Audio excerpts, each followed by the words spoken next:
Capital expenditure on artificial intelligence infrastructure currently makes up 1.2% of US GDP.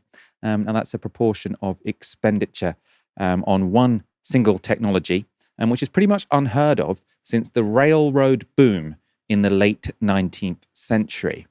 It's not normal, and to a large extent, it's being driven by just the four biggest tech firms, or the four biggest tech firms who are investing in this. So Amazon, Microsoft, Google, and Meta invested $100 billion in capital in the past 3 months. So just 3 months, that's triple the amount they spent in 3 months, 2 years earlier. So this is just a huge boom. It's this spending which, in fact, is keeping the US economy growing despite Trump's tariffs. So everyone has sort of been saying, how is it the case that Trump has this terrible economic policy, but the United States just keeps on growing? Well, one theory, which is borne out in the growth statistics, is that it's just because so much money is going into data centers, and that has a bit of a multiplier effect because people have to be employed to build those. That all means it's an interesting time for the world's most prominent AI CEO to say this. So late last week, Sam Altman had a dinner with various journalists. It was on the record, and The Verge published this quote. So Sam Altman said, "When bubbles happen, smart people get overexcited about a kernel of truth. If you look at most of the bubbles in history, like the tech bubble, there was a real thing. Tech was really important. The internet was a really big deal. People got overexcited. Are we in a phase where investors as a whole are overexcited about AI? My opinion is yes. Is AI the most important thing to happen in a very long time? My opinion is also yes." So that was Sam Altman saying, we are in a bubble and investors are overexcited. He said elsewhere that he thinks some people will probably lose a lot of money. And that warning from Sam Altman appears to have had an effect on the market. So Fortune.com reported that US tech stocks had slid following Altman's warnings of a bubble. And they also sort of highlighted a skeptical study from MIT. So this is from Fortune. Nvidia, so that's the company that makes chips, fresh off becoming the world's first $4 trillion company, sank 3.5%, while Palantir slid nearly 10%. The sell-off appeared to be sparked in part by an MIT report that claimed 95% of companies investing in generative AI are seeing no returns, and was potentially deepened by earlier comments from OpenAI's Sam Altman suggesting investors may be caught in an AI bubble. Late last week, Altman drew a parallel between today's AI frenzy of the 1990s dot-com bubble, when internet company valuations spiked dramatically before crashing. And while the MIT study attributed failures to corporate learning gaps and flawed integration rather than actual AI model quality, the market reaction highlights growing concerns about AI's commercial viability.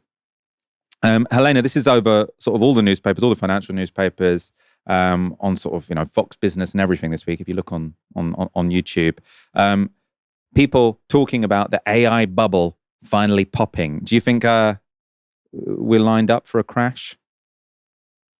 I think so. I think that it's clear that there is a lot of venture capital going into an industry that has shown precious little real world application in terms of actually being commercially viable so far. The issue, of course, is that in a world of Silicon Valley tech startups, everyone's looking for that new angel investment, right? Like all of the kind of really rich people that we've seen right now aren't people who've been at the forefront of innovation themselves. They've been angel investors who've been able to make money off other people's work by being in the right place at the right time. You look at Elon Musk and you look at the PayPal mafia, people like that, right? Like there's a real issue that we have when it comes to people wanting to be the angel investor on the next big thing.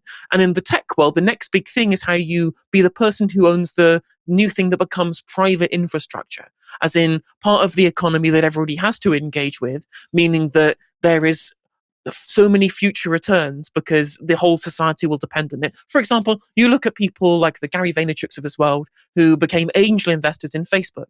Now, that's become part of the private infrastructure. Obviously, loads of people in society use it and engage with it, for example. That might go away, right? But other private companies have to rely on things like Facebook to be able to engage in the market at all, thereby making it a ubiquitous part of the tech landscape. And that's why the valuation of companies like Meta is so high. You are now part of the private infrastructure. Everybody has to engage with it. Look at, for example, Uber Eats, Just Eat. That's now part of the private infrastructure because you don't call up a takeaway anymore to be able to order what you want. You have to engage with this app that has all of the stuff on it. So that means valuation goes up because it's been replacing an old infrastructure with a new one. And so when it looks at AI, you see this new way of working, all the jobs it's going to take, for example, that's the line that comes from the AI progenitors. It's going to replace jobs that we don't need anymore. It's going to really increase productivity. Whichever AI tech company, whatever it is the one that replaces that level of infrastructure by being the person who has the jobs being replaced, or that replaces the jobs that's important. Suddenly then every company that relies on that kind of labor is going to be starting using AI, and you're going to be the one with intellectual property that's going to be part of the private infrastructure. But of course, if that use case doesn't emerge, it's all out of venture capital that's massively spiking the value of these tech startup companies or people who are looking to become the next big thing. And if they don't get there, it's completely worthless. And all that money has been spaffed up the wall.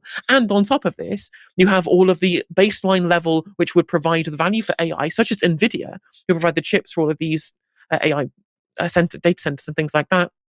They are also going to lose out because they are the ones who are supposed to be there to cash in on the need for the public and private infrastructure that would be there to facilitate the private infrastructure for the AI companies. So there's a really big kind of cyclical bubble going on here, not just in terms of the companies themselves, but the companies that rely on those companies being successful too. So there really is a problem if we don't actually find the golden egg within the kind of morass of these AI companies. And you might get a crash even if there is ultimately a golden egg. I think that's what's interesting about sort of having read about this a lot over the past week, which is the idea of there being a bubble doesn't necessarily mean the technology is all hype. It might be, but it doesn't. That's not what the bubble necessarily implies. Let's look at what happened in the dot-com bubble, which was in the year 2000. So this is the NASDAQ Composite Index.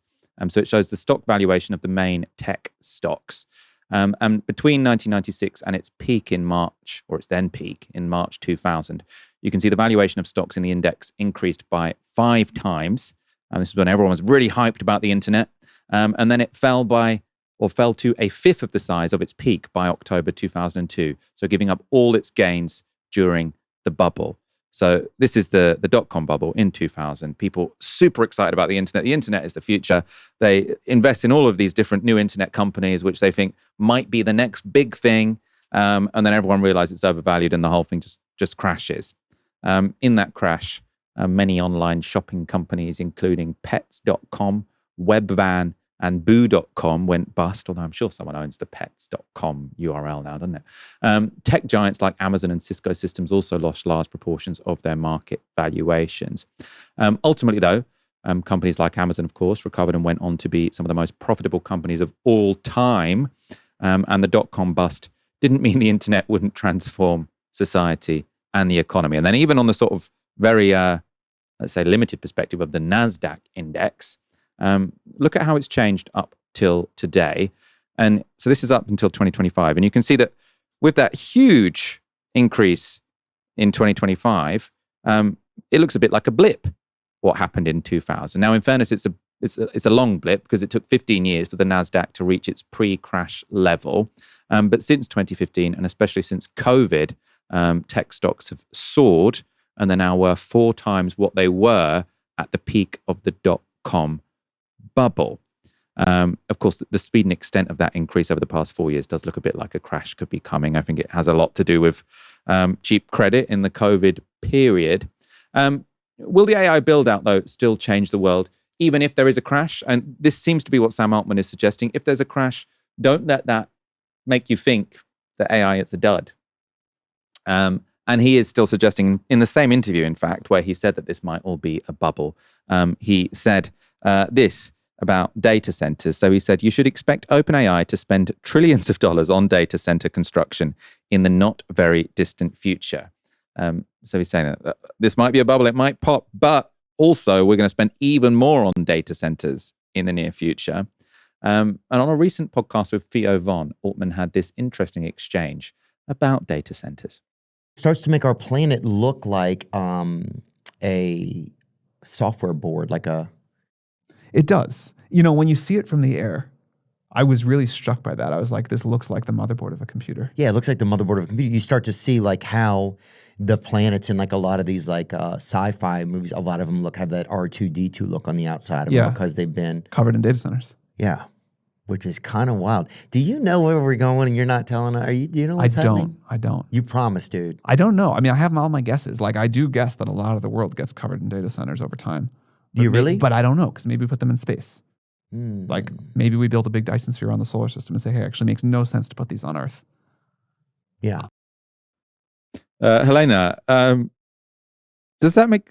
I suppose you could do the because obviously you want your data center, if you're using AI, you want there to be not that much latency between your phone and the data center. So I don't know how sort of it being this big donut around the Earth, also kind of a big donut around the Earth, that might also block the sun. I don't know. I don't really like the sound of that. What did you make of that idea of data centers potentially covering most of the Earth, or if not, being in a kind of... Was he describing a kind of donut around the Earth, or was I misunderstanding something there? Yeah, it's the Dyson sphere. I actually did a project at my A-level physics class on a Dyson sphere, which was very interesting. But I mean, it just seemed to be this, again, hype marketing tool going, oh, look at the potential of what AI could bring if it becomes this ubiquitous technology. We're going to need to be able to build it on the moon. I'm like, I mean, the Adam Smith Institute said we should privatize the moon basically as a joke so that they could get column inches. So let's just temper our expectations here. But I mean, even if there isn't a bubble, as you rightly point out, it could be that there is still plenty of utility that would grow over time rather than be part of this kind of rush to be the next big thing that might require a lot more investment. But do I think it's going to be going as far as necessitating a Dyson sphere or necessitating colonizing the moon to be able to place data centers on there? I think that's very far-fetched. What I do want to make a point about is I talk about private infrastructure a lot in the first half of what we're talking about there. There's also like social infrastructure, ensuring that you have government subsidy for these things, right? Which is why a lot of these AI tech companies still need to ensure that despite there being a potential bubble, they have people in the right places who want there to be investment in AI as being the technology of the future in terms of governments. Like we've seen in terms of how the Tony Blair Institute have really kind of sold on this idea of AI as the next big thing to ensure that they're going to revolutionize how the state is run. And this really is the goose that laid the golden egg, because you can guarantee you have some level of part of the infrastructure of tomorrow if you have government ministers on side. And socialists and capitalists both hate this. Socialists hate it because they believe that it's undermining the role of the state in maximizing social utility rather than doing what the donors want them to do. And capitalists think that it's undermining the primacy of the market by having the state choose winners. Everybody hates this stuff. Everybody hates this. And this is why we've seen like this investment coming for AI. It's why we saw the Science and Technology Minister, Peter Kyle, say to the Alan Turing Institute, actually, you need to change towards focusing on projects around things such as defense and stop what you're doing right now. It just so happens that the things that they were looking into was, is AI going to be safe? Is AI actually going to have human applicability, right? What are the problems going to be with the adoption of AI technology? Weird how a government that seems to have loads of links to think tanks who are very pro-AI have ministers who want, or who at least ask at some point the think tanks that are funded by the government to not look into what they were doing that might hurt the profits of AI companies, but move towards something that the government wants to see for political reasons in terms of defense spending. So there is a real problem that we have in terms of the level to which that there is at least somewhat of corporate capture in terms of governments wanting to push this AI stuff so that they ensure that the golden egg does get laid. And of course, they want to open up loads of new planning permission for all these data centers in the UK, might turn us into Coruscant. And the kind of voters that Labour needs to rely on to ensure that they stay in government, they really don't want the green and pleasant land turning into Coruscant, I can tell you that.